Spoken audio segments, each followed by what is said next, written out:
So my topics is data for policy. I'm Professor Timila Yami Thapa.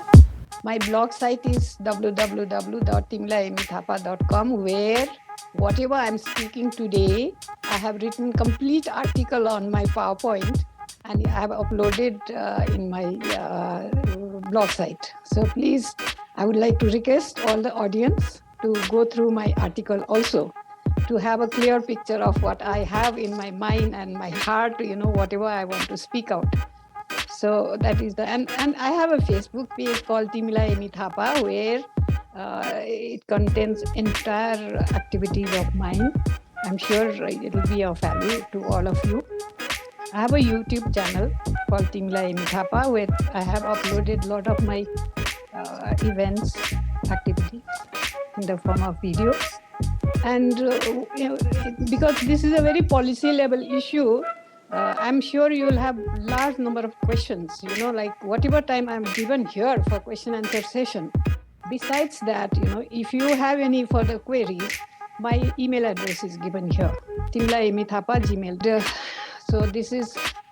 So when you say data, so data means it's a huge volume of data, and it covers a lot of required for rigorous speech, research, and evidence-based decision making, cost analysis, quality, identity, etc., etc.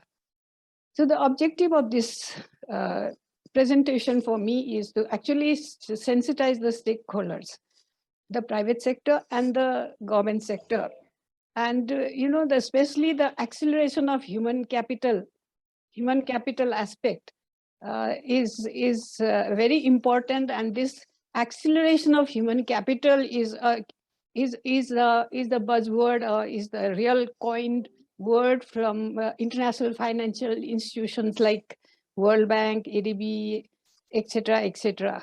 So my coverage will be slightly on that side also. So basically exploring digital access, local content, data governance, community innovation. So on these issues, especially the role of data and policy, I'm going to touch. Digital transformation, I don't think I have to explain. A lot of people know the volume of data for service transformation, connecting the government, sharing economy. It's an evidence-based policy decision-making. It's a new way of, it's a value-driven.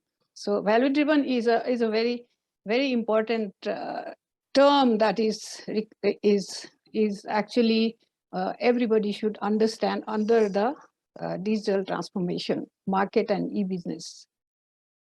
Under this, you have machine learning, mathematical science, empirical research, domain knowledge, software development, computer science, so all covering all this, the data science immersed. Similarly, ICT proficiency, you have information, data, media, digital learning, digital creation, digital communication. So these are all the areas which will bring proficiency in ICT. Another important thing is ICT infrastructure, content information, research innovation, communication, learning, teaching, and assessment. And mostly in the academic sector, the business model of ICT infrastructure is a very complex issue. It requires a lot of input from think tanks to really work on the business model of ICT infrastructure. It requires government, private sector, NGO, INGOs, international agencies. In the total ecosystem, it works. Other thing is, now we are in the era of convergence, media convergence, network convergence, technical convergence, where all the devices, many types of functions, and delivers many formats of content, smart mobiles, smart TVs, etc., etc., IoTs, industrial IoTs. So all these content and the network and the device, they are converging.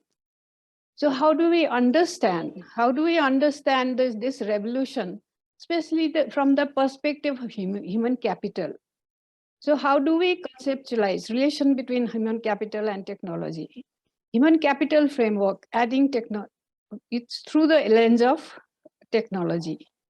And the pillars, converging technology and human capital.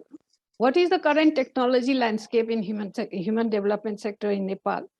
That has to be worked out. At least in Southeast Asia, human development sector, job, innovation, privacy, and government, digital access, a lot of work is going on, and we need to do a lot of homework on this aspect from the government as well as from like we as experts. What is ministry doing? How should we be engaging?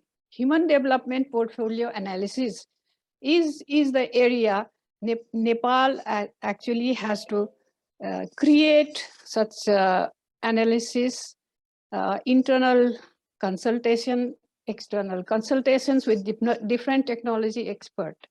So what is likely scenario for the future? So when we are talking, we always have to stress on the future, the scenario of future, that is where data policy, data, everything comes. Scenario exercise with internal and external stakeholders. These things have to be worked out at the provincial level, at the municipality level, at the government level, ward level. So this is the exercise other countries are doing. This data, actually, information is driven by AI. We have the convergence coming through infotech, biotech, nanotech, cognotech. Cognotech, like the example is adaptive learning. Cognotech link between emotion and learning. Infotech is sensors for capturing facial expressions, body issues, AI-based affective computing to understand learning style, suggest change. Agriculture is it's coming in a big way, which incorporates synthetic biology, nano embedded plant sensors, etc. Info crops and water for real-time moisturing. It's in a big way, using robotics and drones. Vaccine, COVID-19 vaccine is another example where biotech, rapid genomic sequencing, nanotech, lipid nanoparticles, infotech, etc. So type of, basically all these things, this will actually throw a lot of heterogeneous data, and we are actually into the era of techno shift. So this is which actually it's a new type of creating values and the market. Use of technology to enhance productivity and competency. Digital Framework Nepal, which is as conceived by the government, is to be completed by 2023. It covers urban infrastructure, agriculture, health, energy, education, tourism, and finance. Data-driven innovation and change. Policies, standards, laws, and values, etc., have to be in place. Data-driven innovation for solution to various problems that affect society and the economics. Community participation and trust. So these all actually being handled by a lot of INGOs and NGOs. So this because of this emergence of technology convergence, and a lot of Asian countries like Malaysia, Singapore, China, like a couple of other countries are working on it effectively. They work on local ecosystem, bringing all the stakeholders, youth, local entrepreneur, government, venture capitalists, innovation pilot, coordinate, share, and scale up for community purpose. Bottom-up innovation can produce locally adapted solutions. In the time of crisis, community participation can mobilize, act with greater precision, offer socially appropriate feedback, and operate in environment of accountability, which we have seen in a lot of successful cases in the times of crisis like COVID and flood and earthquake. Another thing is engage directly with local ecosystem.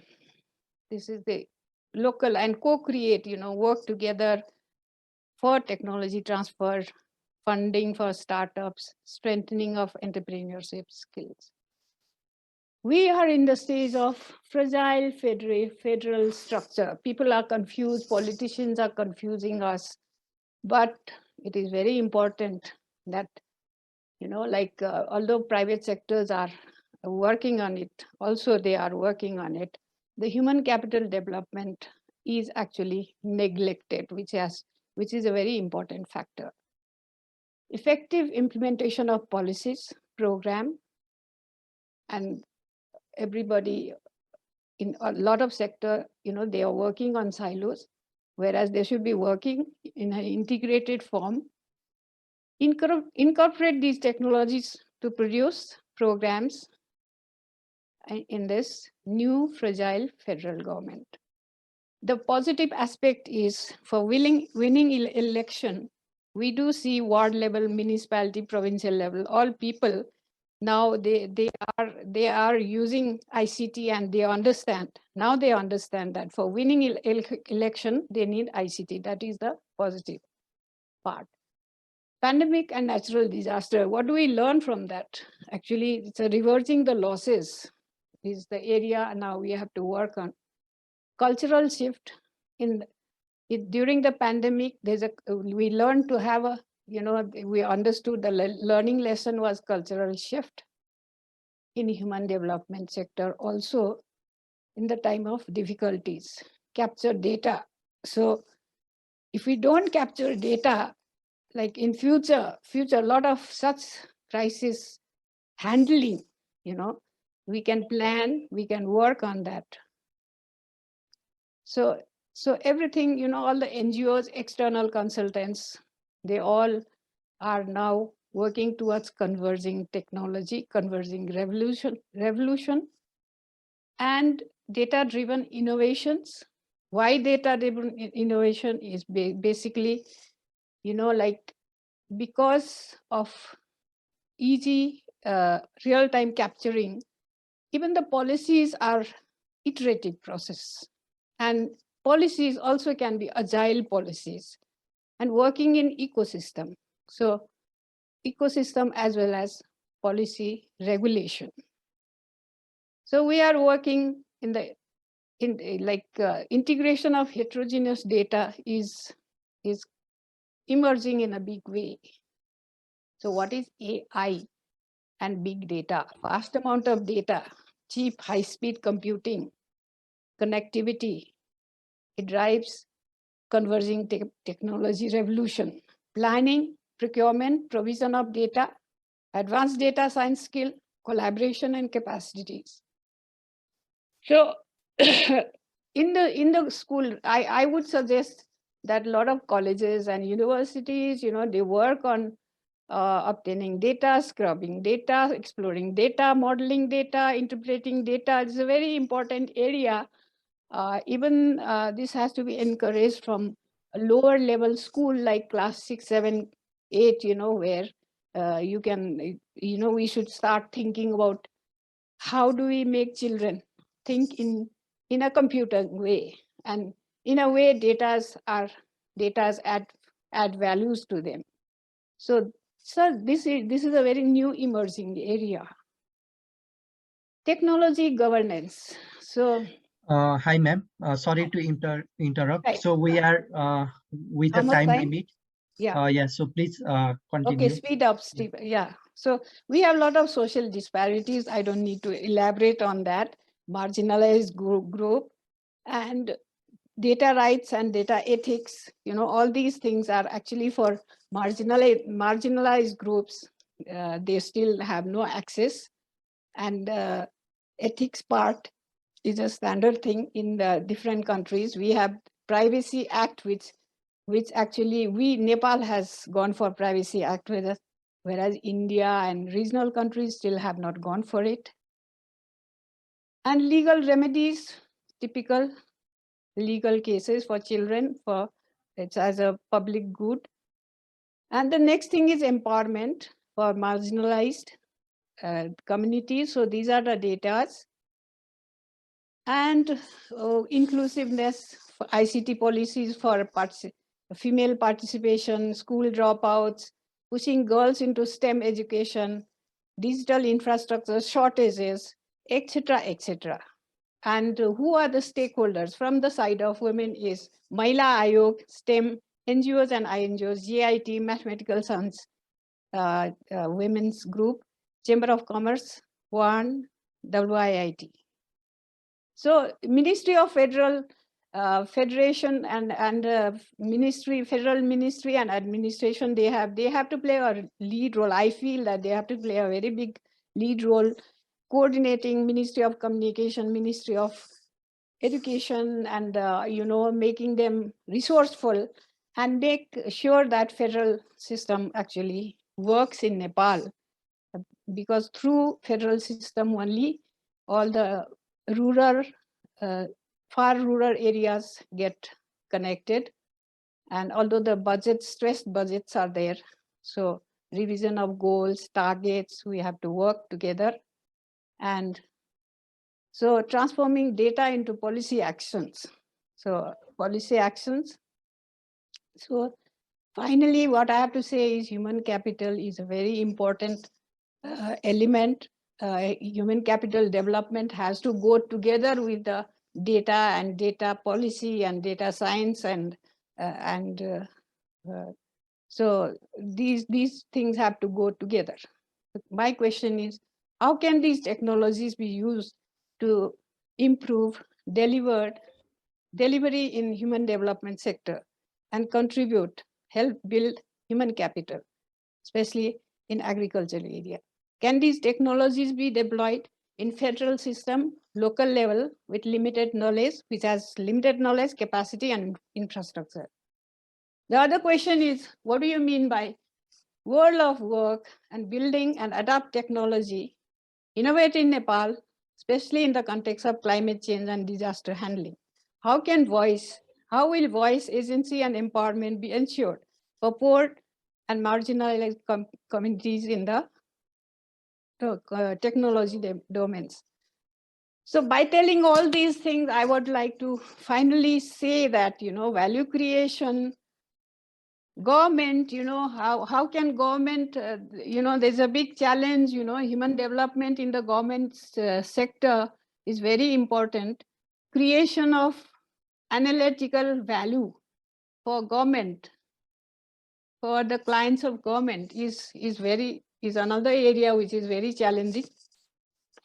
And there's a great opportunity and innovation has to take place. Structural adjustments, very important. And policy making has become very agile kind of thing, iterative process. So which will require new infrastructures, new government, higher level thinking, and regulation part, analyst. It's a strict and protect kind of system. So this is a big challenge government will be facing. I feel we experts really should partner and make sure that it gets speeded up, because we have to catch up with the world. And, we have to play in alliance with global players. Their activities and policy activities has to be, our activities have to be aligned with the policy and objectives of global player also. So we will seriously need think tank. Lastly, what I would like to say is, I would like to share a little bit about the work I am doing. I had a book. This was written by my father with the help of Facebook, email, YouTube channel, and website blog. I somehow succeeded in translating this book in Nepali, Hindi, English, Chinese. and getting translated in Tibetan language. And a lot of data is going towards filmmakers. And I think filmmakers from India is trying to make a film out of this. Another thing is Ishila Yami's book. I played a lot on this data flow internationally, and this book was released and in very short span of time. A lot of people bought, and this is out of stock in the market, so it's getting for reprint. And if it was not because of data science, this wouldn't have been possible. Another thing is I would like to highlight is I was also part of this film called Daughter of Nepal, where the filmmaker captured a lot of data from digital platform. And so I am busy, still busy trying to create some more films with partnership from India. So this is all I have to say, and my best wishes for everybody. To the audience, I would like to request that whatever I spoke on the human development, human capital, and technology convergence, and we have to take whatever I spoke, we have to take to the municipality personnel, provincial level bureaucrats, ward level people all over the world in 77 districts. Government of Nepal has to do a lot of work if the nation has to catch up with the like COVID-19, the flooding of ICT skills is very important. We have to cope up. We have training the bureaucrats in ICT skills is another very important area we have. That is a big challenge. And as I said, government really has to have a separate cell to take care of all these issues.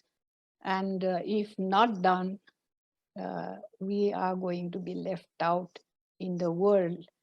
And my last suggestion is Malaysia, the model of Singapore, and Philippines, China. I think they are, in terms of technology convergence, human capital development, they are far ahead than us, including Japan. I hope government of Nepal will seriously think in this area and initiates this action plan. And we all have to partner with the government to speed up development of, which will automatically help in development of Nepal. Thank you so much. I hope I've quickly covered. There's so many slides that I was so scared that I won't finish this thing, but a lot of slides, I just quickly ran through it. I didn't have time. And I would like to request once again to read blog site, the article on this particular presentation, and have a look at my PowerPoints in detail, which I feel is very, very important for Nepal, for everybody. Thank you so much. There is one question saying that please put some words on digital Nepal framework, as the government has changed the framework. It will be it will be uh, it will be helpful if you put light on the framework that will be executed. Okay. What I would like to highlight is digital Nepal framework has to be, the ownership has to be taken by all of us. And private sectors are moving ahead implementing some of the sectors. And, this COVID had actually, there was a great opportunity, and COVID-19 has accelerated implementation of some of the sectors. And I think there is a need of group of think tanks who can actually engage concerned stakeholders. For example, the infrastructure component, the services from the infrastructure, ICT infrastructure, is the area, like government has to depend on the private sector, as well as government also has to invest on the infrastructure. And with the distressed budget, constrained budget, there is the business model of the whole thing has to be, how do you engage concerned stakeholders to come together and work on the high investment of the infrastructure, ICT infrastructure part. That is the area. I think Indian government also faced similar kind of constraints, and it was the think tank group who actually engaged a lot of private sectors, and then involved government also to come together as a single package, and they went ahead and implementing a lot of infrastructure related services, which is very costly. And that is one very difficult part, which has to actually be worked out in our context. And it is not an easy job. So the federal ministry and admin who is looking also in the admin sector, for example, Lok Seva and all. So federal ministry and admin, they cover, they actually, they are resource allocators for making federal government functional. And, that is the area, I think, that is the area I feel that a lot of stakeholders, right from the grassroots upward, has to be worked out in a very integrated way. And so who builds the cat in the sense that, who makes that possible is, I think ICT experts group has to really come together and make sure that, these, all these, as I said, the data, the huge volume of data from the vulnerable groups, excluded women, excluded disabled, and excluded ethnic group from all the remote areas, they need information in their hand so much, and they have to be provided with a lot of smart devices, smart sensors, and they actually are the real owners of a huge amount of data, and if they are empowered with smart mobiles and use of mobiles from remote areas, that is where I see a lot of hope and scope for ICT, IT, young professionals, entrepreneurs to work on.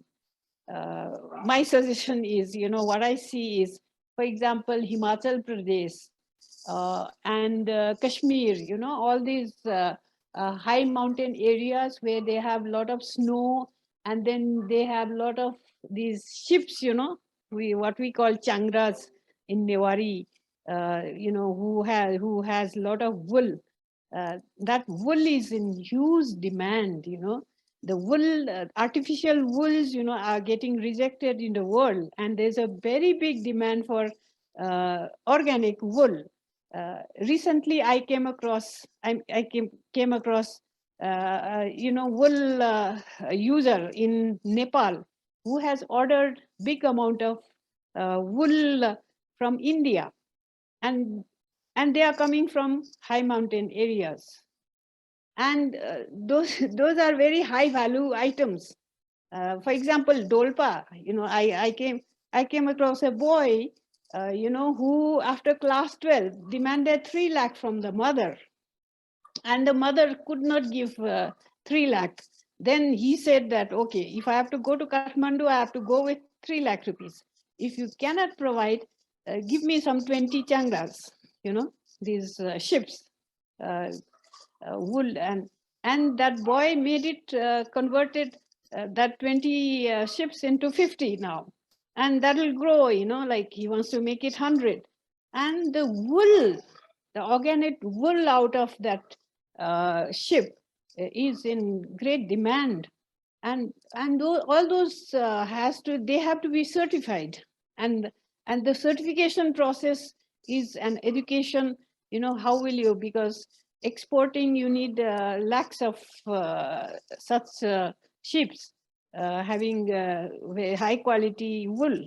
So I do see that all these high hill mountain animals, they are the diamonds, hira in the mountains, and converted into economic transaction. Exporting wool from them could generate huge amount of tax, and the tax in those areas, those areas can be converted into municipalities, wards, and high taxpayers they are going to be. They are exporters, and high revenue from those areas, which will convert the very rich ward level, very rich prant level, or rich municipality level in those junctions.